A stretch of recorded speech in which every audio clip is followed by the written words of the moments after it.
The small Catalan town of Sallent, nestled among the hills of northeastern Spain, was a place of simple rhythms in the early 19th century.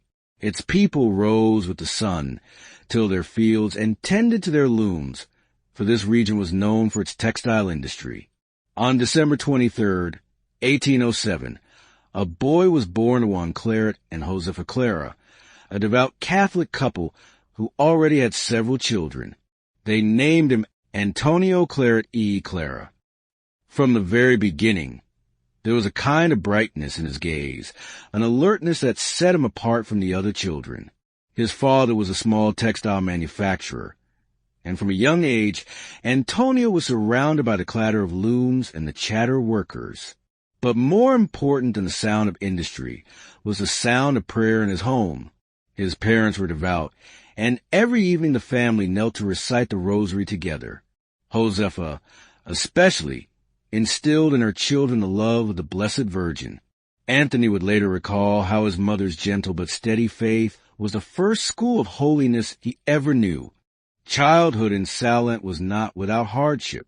The Napoleonic Wars had left scars across Spain, and the economy was often unstable. Yet even in this uncertainty, Anthony found himself absorbed by two great fascinations, God and work. When other boys played in the dusty streets, he often slipped away to the parish church. The people of Sallent soon grew used to seeing a little boy kneeling in silence before the Blessed Sacrament, his lips moving in whispered prayer. The parish priest, moved by the boy's devotion, once remarked, "This child will either be a great saint or a great sinner." At school, Anthony was bright and quick, though his real passion was not in books but in weaving. He loved the feel of threads between his fingers, the rhythm of the shuttle, the way something beautiful could be created out of patient labor. By the time he was a teenager, he was already skilled enough to help his father in the family workshop. His father, pleased with the boy's diligence, dreamed of making him a master weaver and one day entrusting him with the business.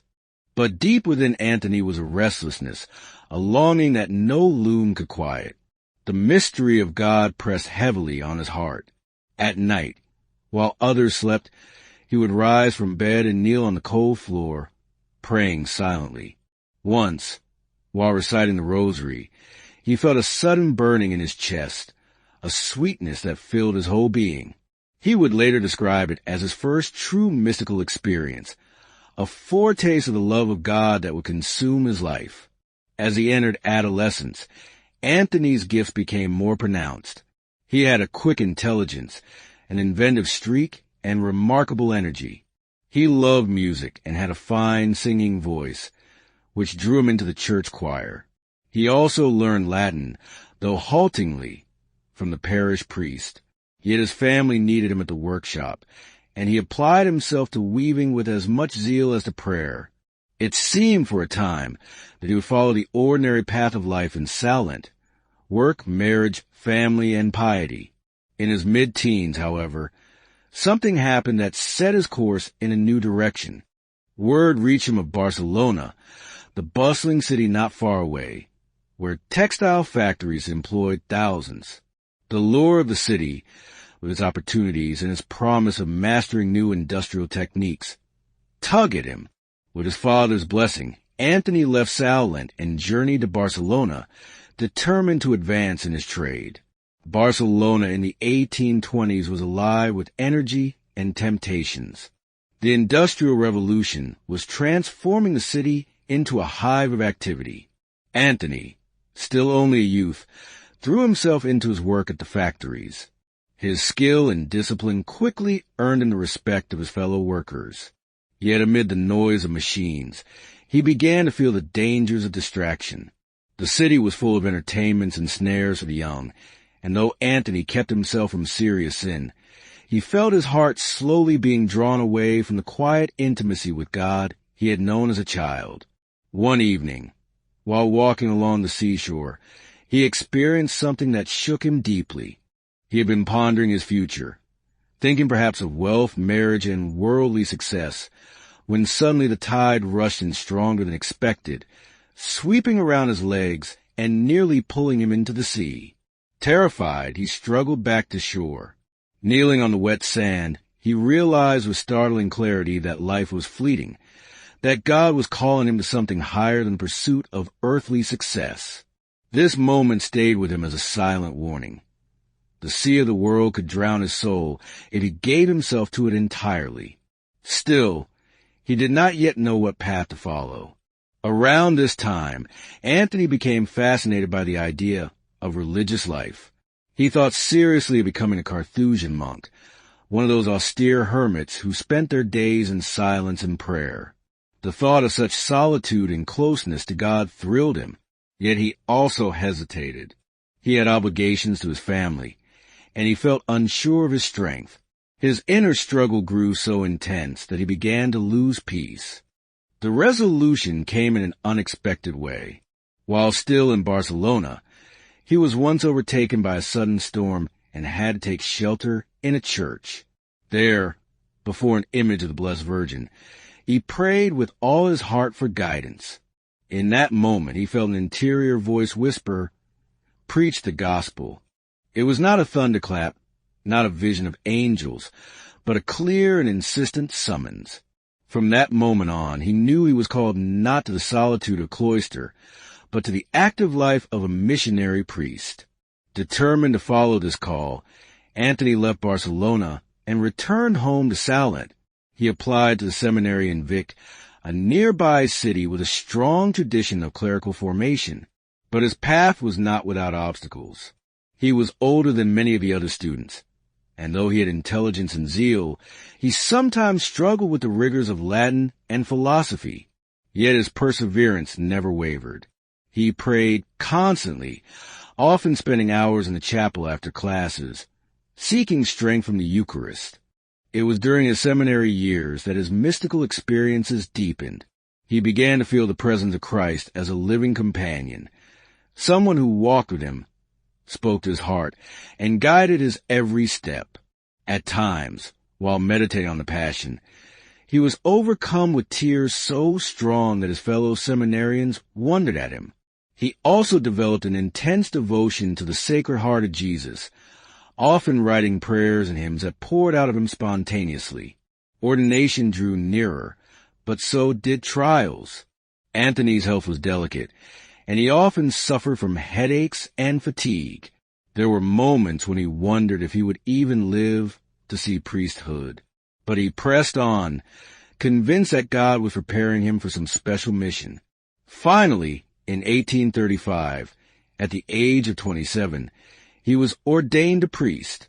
The joy that filled him that day was indescribable.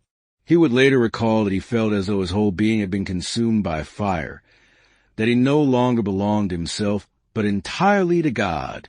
His first assignments were in rural parishes, where he quickly showed himself to be tireless, inventive, and utterly devoted to souls.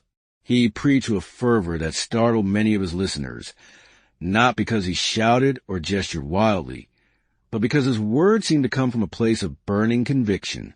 In Sallent, where he once was known simply as a weaver's son, he now stood as a priest, calling his neighbors to deeper conversion. People began to whisper that there was something extraordinary about him. He lived austerely, slept little, and seemed always absorbed in prayer. But Anthony himself felt restless again. Parish life, good as it was, seemed too narrow for the fire that burned within him. He longed to go to foreign missions, to carry the gospel to far-off lands. His dream was to travel to the East Indies and pour out his life as a missionary. He even began preparing himself by studying languages and reading accounts of missionary journeys. For a time, it seemed that this dream might be realized. And yet, once more, God's plans for him were different. Although Father Claret longed for foreign missions, God soon made clear that his true field was Spain itself. In 1839, he applied to propagation of the faith in Rome, hoping to be sent overseas. While waiting, he devoted himself to study and prayer. He even entered the Jesuit novitiate for a short time, thinking their missionary spirit matched his own. Yet his health once again faltered, and the doctors warned him against the rigors of overseas work. Reluctantly, he abandoned the dream of India and returned to Catalonia. For a time, he felt crushed. Had God's call been a mistake? But then, as he prayed in the quiet of the seminary chapel at Vic, he heard again that familiar inner voice. Your Indies are in Catalonia. It was as if Christ himself had told him that he need not cross the oceans, for mission territory lay right at his doorstep, in villages where faith had grown cold and souls were in danger. From that moment, Anthony began the life of an itinerant missionary. He refused parish appointments, preferring to walk from town to town, often with nothing but the clothes on his back, his breviary, and his rosary. He traveled on foot across the rugged hills and valleys of Catalonia, enduring heat, cold, and hunger. At times he slept in barns or under the open sky. His poverty was radical. He carried no money, trusting entirely in providence. Wherever he went, he preached.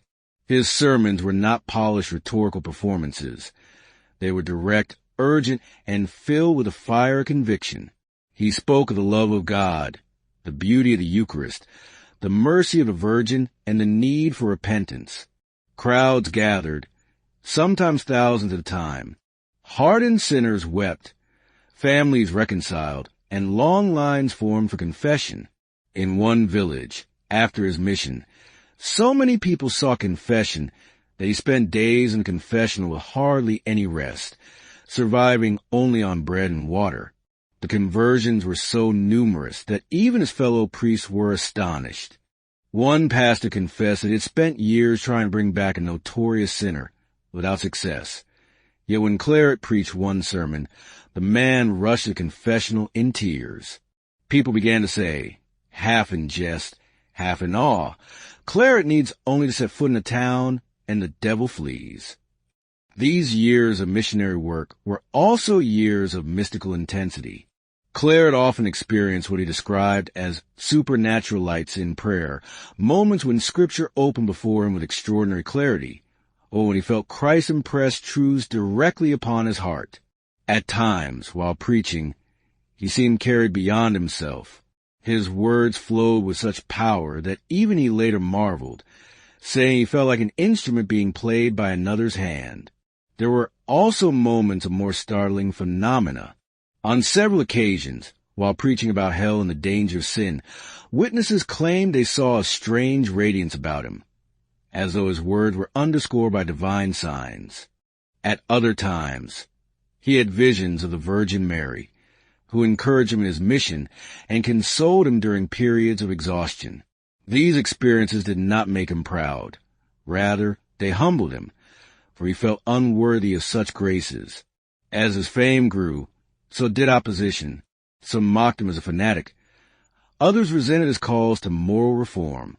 In certain towns, he was pelted with stones. Once, while preaching against blasphemy, a group of young men plotted to disrupt his mission and even threatened violence. Claret met them calmly, speaking to them with such firmness and charity that they broke down in tears. His courage in the face of hostility only deepened people's conviction that God was with him. But Claret knew that individual preaching, no matter how effective, was not enough. He longed for companions who would share his missionary zeal and continue to work after him. In 1849, while in Vic, he gathered 5 young priests like mine and founded a new congregation, the Missionary Sons of the Immaculate Heart of Mary, later known simply as the Claretians. Their mission was to spread the gospel with fire and clarity through preaching, teaching, and the press. Claret gave him a rule of life marked by poverty, chastity, obedience, and tireless labor for souls. He insisted they spend much time in prayer, but also that they be ready to walk into the poorest villages, preach with burning conviction, and endure any hardship for the sake of Christ. His motto for them was simple yet demanding: to save souls by every means possible. The Claretians quickly gained reputation for their fervor. They traveled in pairs or groups, holding missions in towns across Catalonia. Villages that had long been indifferent to the faith came alive again with processions, confessions, and renewed devotion. The people began to refer to Claret and his companions as apostolic men. Claret himself was tireless, though his health was often strained by the pace. He walked countless miles, preached daily, and confessed penitence late into the night. Yet his energy seemed inexhaustible. When asked how he managed, he replied simply, "He who gives me strength is stronger than I." His zeal for the press also grew during this period. Convinced that good books could reach souls where sermons could not, he began writing and publishing small catechisms, devotional works, and pamphlets. These were distributed widely, even among the poor. His most famous work, The Right Way, a simple guide to Christian living, went through dozens of editions and touched thousands of lives. In a Spain still struggling with illiteracy and moral decline, such works were revolutionary tools of evangelization. Among his mystical experiences during these years was one particularly striking vision. While at prayer, he saw a flaming heart flying through the air, striking and inflaming the hearts of others with love for God. He understood at once that this was to be his mission, to set hearts on fire with the love of Christ, just as his own had been inflamed. This vision would become symbolic of his whole life, and it is why he is often depicted with a burning heart. Yet with the graces came trials.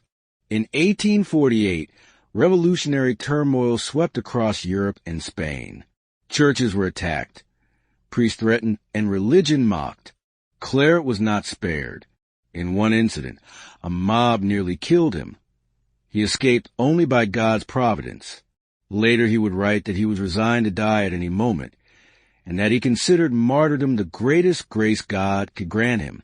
He carried this readiness in his heart for the rest of his life. Despite such dangers, he pressed on. By the early 1850s, his reputation as a preacher and reformer was so great that his name spread beyond Catalonia. Even the Spanish crown took notice. When Queen Isabella II sought a confessor and spiritual guide, her advisers thought of Claret. To his shock, he was named Archbishop of Santiago in Cuba in 1850. At first he resisted, protesting that he was unworthy and that his heart longed for the simple life of missions. But obedience prevailed and he accepted. Before departing, he gave final instructions to his young congregation, entrusting them to the care of Mary. He urged them to persevere in humility, zeal, and holiness. Then, with characteristic detachment, he set sail for the New World, not knowing what awaited him. As the ship carried him across the Atlantic, Claret spent the long hours in prayer and writing. He thought of the burning heart he had seen in vision, and wondered how it would unfold in Cuba, a land of both beauty and deep need. He sensed that his missionary fire was being prepared for an even greater trial, one that would demand all his courage, endurance, and faith. When Anthony Mary Claret arrived in Cuba in 1851, he found a church in ruin. The Diocese of Santiago de Cuba, vast and sprawling across mountains, plantations, and cities, had been neglected for decades. Many parishes had no resident priest. Others were staffed by clergy who lived scandalous lives of comfort and laxity. The faithful, starved of instruction, live in ignorance of their faith. Superstition mixed freely with Catholic practices. In the countryside, slavery was common, and the plight of the poor was desperate. Claret, consecrated as Archbishop in Santiago's cathedral, took one look at his new flock and understood that he had been sent into a vineyard overrun with weeds. But instead of despairing, he set to work with the same zeal that had carried him across Catalonia. He chose as his episcopal motto the words of Christ, Caritas Christi urgit nos, the love of Christ compels us. He began with his clergy. Traveling tirelessly across the island, he visited parish after parish, meeting each priest, exhorting them to holiness, correcting abuses, and insisting on discipline. Those who resisted found themselves confronted by a shepherd who would not tolerate indifference. Those who responded discovered a father who encouraged, supported, and inspired them. He convened synods, reformed seminaries, and introduced regular retreats for priests.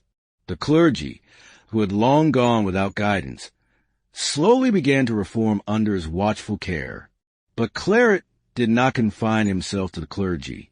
He threw himself into direct ministry to the people. He preached ceaselessly, his voice rising in city squares, village chapels, and open fields. His sermons were as fiery in Cuba as they had been in Catalonia, and soon crowds began to follow him wherever he went. People said he could preach for hours without tiring, and yet his words never grew dull. He spoke to the poor in language they could understand, filled with vivid images and urgency. At the same time, he organized mission schools and charitable works. He saw the desperate need for education and established libraries and reading groups. He promoted the use of good books, convinced that Christian instruction could transform society. He also founded a new institute of women religious, the Sisters of Mary Immaculate, dedicated to teaching girls and caring for the sick. His concern for the dignity of women, especially in a slave-holding society, was radical. Slavery weighed heavily on his heart, though he lacked political power to abolish it outright. He preached against its abuses and worked tirelessly to alleviate the suffering of slaves. He visited plantations, encouraged humane treatment, and baptized countless children of enslaved families. On one occasion, a wealthy landowner sneered that his slaves had no souls worth saving. Claret fixed him with a piercing gaze and said, "The soul of the poorest slave is worth more than all the gold in Cuba." His reforms did not come without fierce opposition. Wealthy elites, angered by his criticism of their morals, plotted against him. Freemasons and political agitators hated him for his unwavering defense of the church. Some clergy, comfortable in their lax ways, resented his discipline. He became the target of slander, ridicule, and threats. Yet he never wavered. In one particularly dramatic incident, while traveling through Holguin, a hired assassin rushed at him with a knife. The blade plunged into his cheek, slashing his face. Blood poured down, yet Claret, instead of crying out, looked calmly at his attacker and said, "May God forgive you, my son." He bore the scar for the rest of his life, a mark of his willingness to suffer for Christ. His forbearance impressed even his enemies, many of whom were converted by his example. Mystical experiences accompanied him throughout these trials. At times, he seemed to know things hidden from ordinary sight. He could read hearts in confessional, discerning sins unspoken, guiding souls with precision and gentleness. Penitents would leave convinced they had spoken to a man filled with divine light. His prayers were often answered with miraculous speed, especially for the sick. People whispered that healings followed his blessing. One extraordinary gift that manifested in Cuba was bilocation. Several reliable witnesses later testified that while Claret was known to be in one place, he was also seen preaching or assisting elsewhere.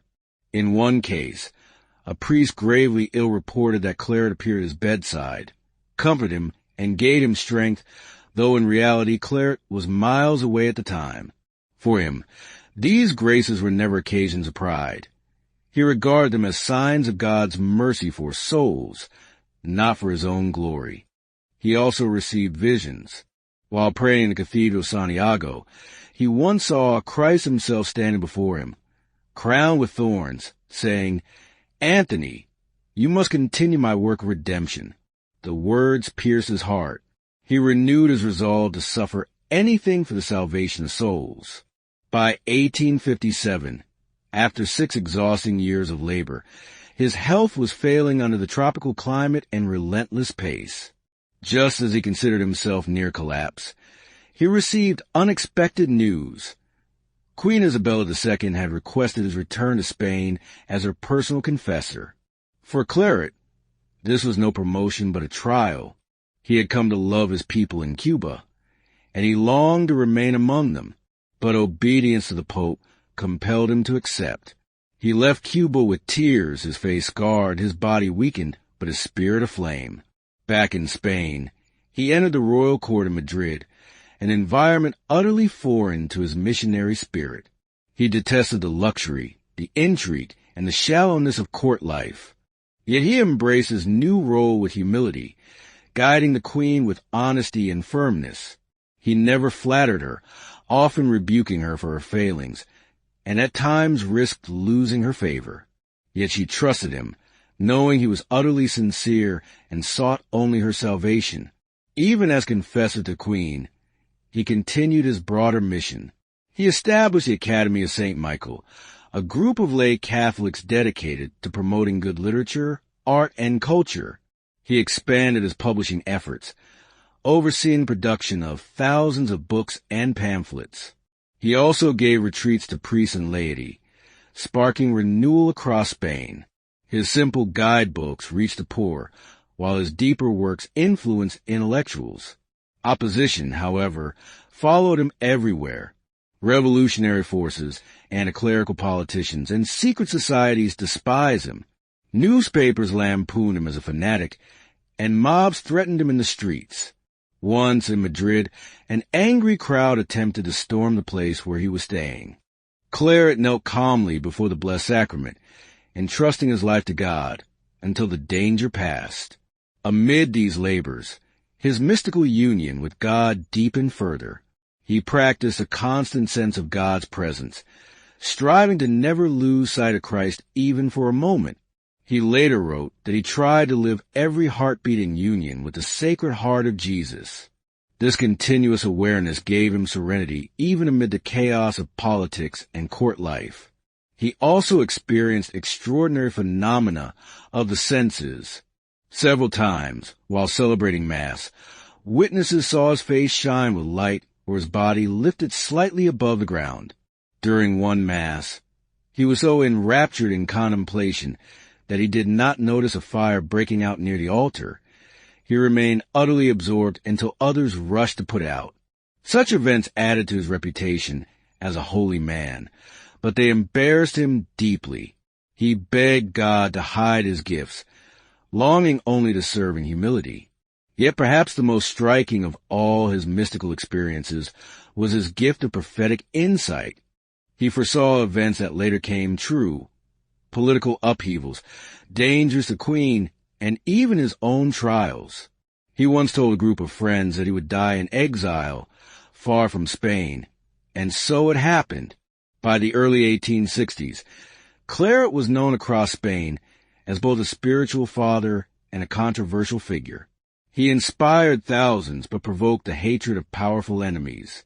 Still, he pressed on, sustained by his love for Christ and his burning desire to save souls. His mission, he believed, was not yet complete.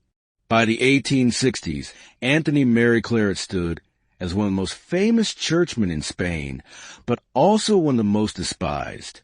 To the faithful, he was a tireless apostle, a confessor who guided the Queen with courage, a reformer who promoted education, and a missionary whose words had set countless souls aflame. To his enemies, anti-clericals, Freemasons, revolutionary politicians, he was a dangerous obstacle, a priest who refused to bend, whose influence over the Queen threatened their power. The Spanish court was a dangerous place for a man of God. Queen Isabella II, though devout in her way, was often inconsistent and politically embroiled. Claret remained her confessor, speaking truth even when unwelcome. He urged her to live chastely, to govern justly, to protect the Church. Many resented this influence. Satirical newspapers mocked him, painting him as a meddler. Rumors circulated that he controlled the Queen from behind the scenes, when in fact his only concern was the salvation of her soul. Despite the hostility, Claret never abandoned his wider mission. He organized countless apostolic initiatives. He continued to write and publish. By the end of his life, he had authored more than 140 works, ranging from catechisms and devotional manuals to treatises on agriculture and family life. He promoted the diffusion of the gospel through every medium available, convinced that print was a modern pulpit. His passion for the press was so strong that he once said he would rather go without food than stop publishing good books. He also multiplied his efforts for the poor and the sick. Even in Madrid, surrounded by luxury, he lived austerely, eating little, sleeping on a simple bed, and spending long hours in prayer. He wore a hair shirt beneath his clothes, practiced mortifications, and gave nearly all his income to charity. To those who accused him of hypocrisy, he replied with silence, continuing his hidden sacrifices. Amid all this, his mystical experiences intensified. He lived in what he called a habitual state of prayer, feeling himself constantly in the presence of God. He often spoke of a burning in his chest, a literal fire of love that never ceased. Medical doctors who examined him after his death would testify that the walls of his heart were strangely hardened and discolored, as if by an actual flame. He himself wrote that he felt as if the Eucharist had imprinted a fire within him. In 1868, revolution swept Spain. Queen Isabella was dethroned and sent into exile. Claret, as her confessor, shared her fate. He left Madrid amid jeers and insults, the crowd shouting curses as he departed. Stripped of influence, he now lived as a fugitive, moving with the exile court through France. For Claret, the fall of the Queen was no tragedy.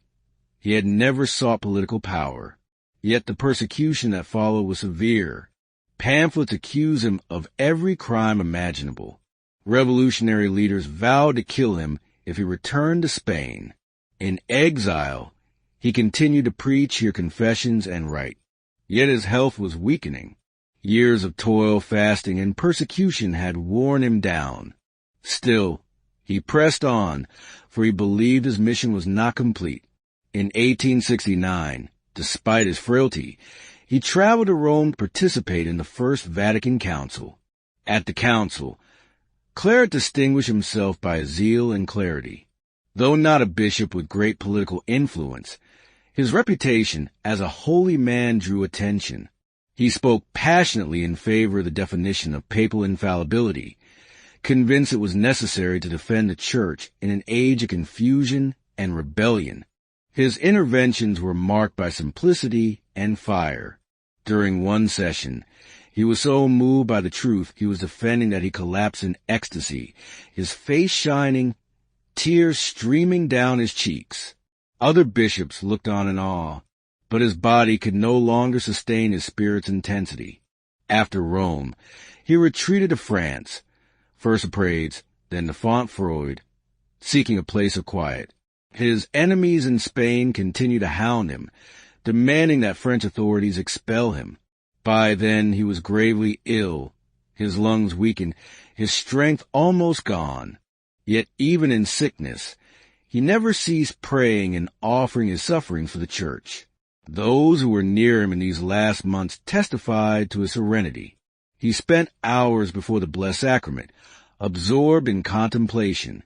When asked if he feared death, he smiled faintly and said, "Why should I fear to go to the Lord whom I have loved and served?" In October 1870, in the Cistercian monastery of Fontfroid near Narbonne, France, Anthony Mary Claret surrendered his soul to God. He was 62 years old. His final words were those of confidence. "Father, into your hands I commend my spirit." The room filled with peace, as though the fire that had burned within him all his life now passed into eternity. After his death, miracles multiplied at his tomb. His writings continued to spread. His missionaries carried on his work, and the burning heart that had consumed him became the symbol of a worldwide congregation. In 1950, Pope Pius XII canonized him, declaring him a model of apostolic zeal in the modern world. But his true legacy is not in honors or titles. It is in the countless souls he set aflame, the peasants of Catalonia, the slaves of Cuba, the courtiers of Madrid, the poor who read his pamphlets, the sinners who wept in his confessional. He had once seen a vision of a flaming heart striking other hearts with love. His life was a fulfillment of that vision, a heart burning so brightly with Christ's love that it could not help but ignite the world around it.